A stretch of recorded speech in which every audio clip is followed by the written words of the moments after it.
I never thought my life would turn out like this. My name's Rita, and this is my story. I was born to farmers, good people who taught me the value of hard work from the day I could walk. Our days started before dawn, tending to the animals and crops. Life was simple back then. I'd go to school, come home, and help around the farm. Weekends were for family time and catching up on chores. I didn't know any different, and I didn't want to. But things changed when I graduated high school. My parents, bless their hearts, wanted more for me than a life on the farm. "Rita, we've been talking," Dad said one evening as we sat around the dinner table. "Your mom and I think you should go to college." And just like that, my world expanded. I packed my bags and moved to the city, a place so different from everything I'd known that it might as well have been another planet. College was an experience. The classes were interesting enough, but it was the people that really opened my eyes. Kids from all walks of life, with dreams and ambitions I'd never even considered. And then there was Jack. I met him in my second year. He was charming, confident, and so different from the farm boys back home. Jack knew exactly what he wanted from life, or so I thought. "Life's too short to waste it working yourself to the bone," he'd say, lounging on the grass outside the library. "We should enjoy ourselves while we're young." I was smitten. Here was someone who saw life as an adventure, not just an endless series of chores. We started dating, and before I knew it, we were talking about marriage. When I told my parents, they were cautious. They wanted to meet Jack, to get to know the man who'd stolen their daughter's heart. "He seems nice enough," Dad said after Jack's first visit to the farm. "But there's something. I don't know." "Just be careful, Rita." I brushed off his concerns. What did my old-fashioned father know about modern love? Jack was perfect, and we were going to have a perfect life together. My parents, bless them, paid for our wedding and even bought us an apartment in the city. "We want you to have a good start," Mom said, her eyes misty. "Thanks, Mom, Dad," I said, hugging them tight. "I promise I'll make you proud." As Jack and I stood at the altar, exchanging vows and rings, I thought my life was set. I had a husband who loved me, a good job in the city, and a bright future ahead. The first couple of years of our marriage were, well, I thought they were good. Jack and I both had jobs in the city, and we settled into a routine. But looking back, I can see the cracks that were forming even then. "Rita, do we have to go to your parents' farm this weekend?" Jack would whine every time I suggested a visit. "It smells like manure, and your dad always wants me to help with something." I'd sigh and try to reason with him. "They're my family, Jack. And they've done so much for us." "Fine," he'd grumble. "But I'm not shoveling any cow crap." I brushed it off as city boy squeamishness. After all, I'd grown up with those smells and chores. But now I wonder if I should have seen it as a red flag. 2 years into our marriage, I got pregnant. I was over the moon, and my parents were ecstatic. "A grandchild," Mom squealed over the phone. "Oh, Rita, we're so happy for you." Jack's reaction was less enthusiastic. "A kid? Already? I guess that's okay." I chalked it up to nerves. Surely he'd warm up to the idea of being a father. My parents, bless their hearts, continued to support us. They bought us a car, paid for vacations. I was grateful, but Jack seemed to take it all for granted. "Of course they're helping us," he'd say. "That's what parents do." When our son, Tommy, was born, I fell in love all over again. But Jack, well, he tried, I'll give him that. But fatherhood didn't come naturally to him. "Can't you keep that kid quiet?" he'd complain when Tommy cried at night. "Some of us have to work in the morning." I'd bite my tongue and remind myself that we were both adjusting to parenthood. Life went on. We visited the farm when we could, though Jack's reluctance grew with each trip. "Your dad asked me to help fix the tractor again," he'd grouse. "I'm not a mechanic, for Christ's sake." I'd watch my dad and Jack working together, oil-stained and sweaty. Dad would be patient, explaining each step, while Jack would grimace and fumble with the tools. Then, tragedy struck. Within a year, both my parents passed away. I was devastated. "They're gone, Jack," I sobbed into his shoulder. "I can't believe they're gone." He patted my back awkwardly. "It'll be okay. At least they left us the farm." His words jolted me. The farm. My family's legacy. And all Jack could think about was what we'd inherited? In the midst of my grief, Jack dropped a bombshell. "We should sell the farm," he said one night over dinner. "We could buy a big house in the city. Live like kings." I wanted to argue, to fight for my family's legacy. But I was tired, worn down by grief and the demands of motherhood. And wasn't a wife supposed to support her husband's decisions? "Okay," I said quietly. "If you think it's best." And just like that, with a few signatures on some papers, my family's history was sold off to the highest bidder. The money went into our joint account, and Jack was like a kid in a candy store. "We're set for life, Rita," he crowed. "No more slaving away at work. We can do whatever we want." I nodded and smiled, trying to ignore the hollow feeling in my chest. This was what Jack wanted, and I was his wife. I had to support him, right? Life after selling the farm was different. The money from the sale cushioned us nicely, I'll give Jack that. We didn't have to work as hard anymore. We both cut back to part-time hours, and for a while, it felt like we were living the dream. But as the years went by, I started noticing things. Jack, who'd never been a hard worker to begin with, seemed to lose all motivation. He'd quit jobs at the drop of a hat, always with some excuse. That boss was a jerk, he'd say, or they expected too much. "I'm not a slave, you know." I'd try to reason with him. "Jack, we can't live off the farm money forever. We need to think about our future." He'd wave me off. "Relax, Rita. We're set for life. Why work ourselves to death?" Meanwhile, our son Tommy was growing up fast. He graduated high school, then college, and before I knew it, he was working and living on his own. I was proud of him, but I missed having him around. Then one day, I was flipping through the newspaper when a name caught my eye. It was an article about a successful concrete production plant, owned by none other than Jack's uncle, Robert. "Jack," I called out, "did you see this article about your Uncle Robert?" Jack's face darkened. "I don't want to hear about that old tyrant," he snapped. I knew the story, or at least Jack's version of it. How his parents had died when he was young, leaving him in the care of his uncle. How Robert had been overbearing and controlling, trying to force Jack into the family business. He never listened to what I wanted, Jack had told me years ago. It was always about what he thought was best. So I left. Started my own life. Looking at Jack now, lounging in his robe at 2 in the afternoon, I couldn't help but wonder if there was more to the story. Maybe it's time to make peace?" I suggested gently. "It's been years, Jack. People change." Jack's reaction was explosive. "Make peace? With that control freak? No way in hell, Rita. Drop it." I let it go, but the incident left me unsettled. There was so much anger there, so much resentment. It made me wonder what else Jack was carrying around, what other parts of himself he was hiding. It was a quiet Sunday afternoon when I overheard Jack on the phone. His voice was curt, dismissive.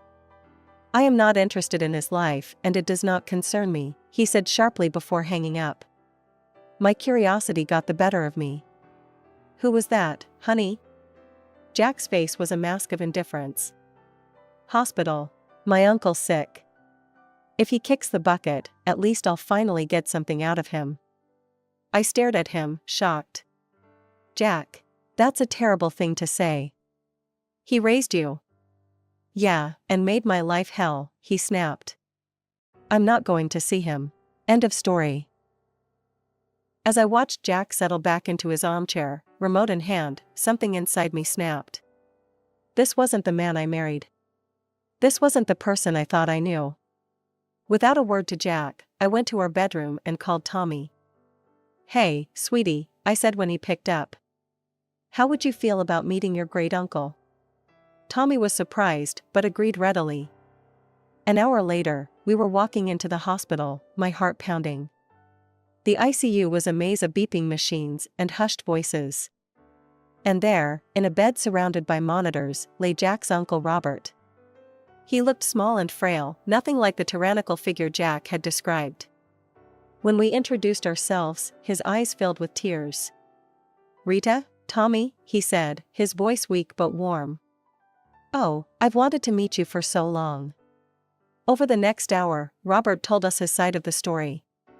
How he'd taken Jack in after his parents died, raised him as his own. "I loved that boy," Robert said, his voice cracking. "I wanted him to have everything. To carry on the family business, to have a good life. But Jack, it seemed, had other ideas. He said he didn't want the responsibility," Robert continued. "Said he didn't want to work hard like I did, staying up nights worrying about the business." I felt a sinking feeling in my stomach as Robert's words painted a picture I recognized all too well. "Jack demanded I sell the business," Robert said, shaking his head. "Wanted me to set him up with a monthly allowance, an apartment, a car. Said I owed him a carefree life." I glanced at Tommy, seeing my own shock mirrored in his face. "I told him that's not how life works," Robert went on. "That money needs to be earned. I begged him to stay, to learn the business. But he just got angry. Said he'd find a rich wife and never have to work a day in his life." As I sat there in Uncle Robert's hospital room, memories from the past decade started flooding back. Like pieces of a puzzle finally falling into place, I saw our life together in a new, harsh light. Jack had never held a job for long. He always chose part-time work, called in sick often, took countless days off. I'd attributed it to stress, to him being a free spirit. But now I saw the truth. "Life is for pleasure, Rita," he'd always say. "Why kill ourselves working?" I felt sick to my stomach as realization dawned. Jack hadn't married me for love. He'd married me for my family's money, for the comfortable life he thought I could provide. I was just a means to an end, the rich bride he'd promised his uncle he'd find.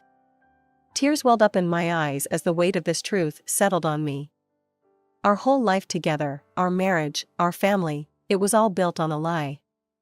Uncle Robert's voice pulled me from my thoughts. "I'm so sorry," he said, his voice weak. "I won't be able to leave anything to you or Tommy. I wanted to, but..." "It's okay," I said, squeezing his hand. "We don't need anything." "I had plans," Robert continued, growing agitated. "A new project. It would have changed everything. But I ran out of time." Suddenly, Robert's face contorted in pain. The machines around him started beeping urgently. "You need to leave," a nurse said, rushing in. "Now." A few days later, the call came. Uncle Robert had passed away. When I told Jack, his reaction made my blood run cold. "Finally," he exclaimed, a grin spreading across his face. "Took the old bastard long enough." I stared at him, disgusted. "Jack, he was your uncle. He raised you." He waved dismissively. Yeah. So, when's the funeral? Do we need to go to that?" In the end, Jack didn't attend. Tommy and I organized the funeral ourselves, a small, dignified affair that I hoped would have made Uncle Robert proud. While I was grieving for a man I'd barely known, my husband was at home, gleefully calculating his newfound wealth. "The factory's got to be worth at least 10 million, I heard him saying on the phone when I got home. Can you believe it? I'm rich." I watched him strut around our house, boasting about his inheritance, and felt nothing but revulsion. This wasn't the man I thought I'd married. This was a stranger wearing my husband's face. And then, things got worse. "You know, Rita," Jack said one evening, his eyes cold. "You're getting kind of old for me. I think I'm ready for an upgrade." I couldn't believe what I was hearing. "Excuse me?" He shrugged, not even bothering to look ashamed. You heard me. I'm rich now. I can do better. Over the next few weeks, Jack's behavior became increasingly erratic. He'd stay out late, coming home in the early hours reeking of booze and perfume. More than once, I spotted lipstick stains on his collar. Each time I confronted him, he'd brush me off. Mind your own business, he'd sneer. You should be grateful I come home at all. As I lay awake one night, listening to Jack stumble in at 3 a.m., I realized something had to change. I couldn't keep living like this. I deserved better. But more importantly, I needed to know the truth about everything, about Jack, about the inheritance, about the life I thought we'd built together. One morning, after another night of Jack stumbling in at dawn, I'd had enough. Where were you? I demanded, my voice shaking with anger and hurt.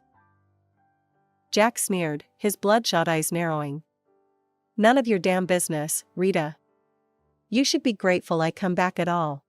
I recoiled as if I'd been slapped. Grateful? Is that what you think our marriage is? He ignored my question, instead fixing me with a calculating look. Say, how much is left from your parents' inheritance? We must have some savings, right? The sudden change of topic threw me off guard. What, Jack, we've spent it all. The accounts are empty. His face twisted into an ugly mask of disgust. Empty? You've got to be kidding me. He paced the room, muttering to himself. Then he turned back to me, his eyes cold. Well, I guess that's it then. I'm done here. Done with you. Before I could respond, the front door opened. Tommy walked in, his eyes widening as he took in the scene. Jack's demeanor changed instantly. He plastered on a fake smile and approached our son. Tommy, my boy. Just the person I wanted to see. I need you to sign something for me. He produced a document from his pocket, thrusting it at Tommy. It's just a formality. You're renouncing any claim to Uncle Robert's estate. Since there's no will, it all comes to me anyway. Tommy glanced at me, confusion clear on his face. But after my nod, he took the paper and signed it without hesitation. Jack's grin was triumphant as he snatched back the document. Then, as if a switch had been flipped, he turned back to me, all pretense gone. I want a divorce, he announced, his voice cold and flat. I never loved you, Rita. I just tolerated you for your parents' money. But now I'm rich. I don't need you anymore. The words hit me like physical blows. Even though I'd suspected, hearing it laid out so brutally. I'm moving to Uncle Robert's house, Jack continued, already pulling out a suitcase. Don't try to contact me. It's over. And just like that, he was gone. 30 years of marriage, packed away in a suitcase, and walked out the door. I stood there, frozen, trying to process what had just happened. It felt surreal, like a bad dream I couldn't wake up from. Mom? Tommy's voice was soft, concerned. Mom, are you okay? I turned to my son, my rock, and felt the dam break. Tears streamed down my face as Tommy wrapped his arms around me. It's okay, Mom, he murmured, holding me tight. We'll get through this. You're strong. You'll be okay. As I clung to my son, sobbing into his shoulder, a small part of me marveled at the man he'd become. Kind, compassionate, everything his father wasn't. And I realized something. You're the best thing he ever did, I whispered to Tommy. The only good thing to come out of this marriage. Tommy squeezed me tighter, and in that moment, I knew that no matter what happened next, I wasn't alone. I had my son, and together, we'd face whatever came our way. The weeks following Jack's departure were a blur of pain and disbelief. I tried to keep my head high, to focus on moving forward, but it wasn't easy. Especially when Jack seemed determined to flaunt his new life in my face. It started with the Facebook posts. Pictures of Uncle Robert's mansion, now Jack's new home, flooded his timeline. I tried to ignore it, to focus on healing, but then the photos changed. A young woman started appearing in them.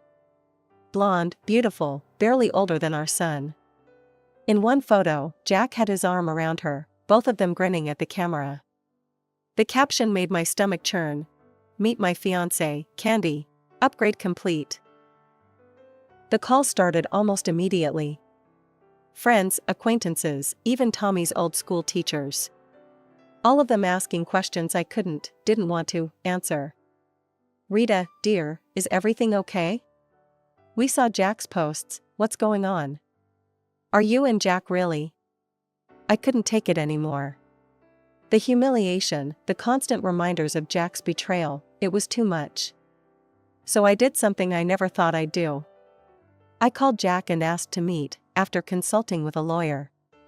The day of the meeting arrived. I waited at our old favorite cafe, divorce papers in hand.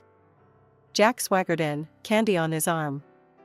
She couldn't have been more than 25, her face caked with makeup, giggling at something Jack whispered in her ear. Well, Jack sneered, pulling out a chair for Candy. If it isn't the old ball and chain. Candy, honey, meet Rita. The starter wife. Candy gave me a pitying look that made my blood boil. But I kept my cool.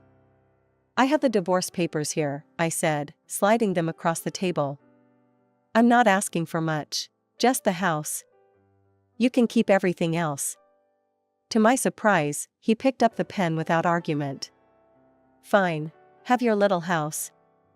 I've got bigger and better things now. He scrawled his signature across the documents. He turned to Candy, his voice sickeningly sweet. Now I can finally be with someone I truly love. Someone worthy of me. I gathered the papers, my hands shaking slightly. As I walked out of the cafe, I heard Jack's mocking laughter behind me. But I didn't look back. I had what I came for. The next day, I filed for divorce.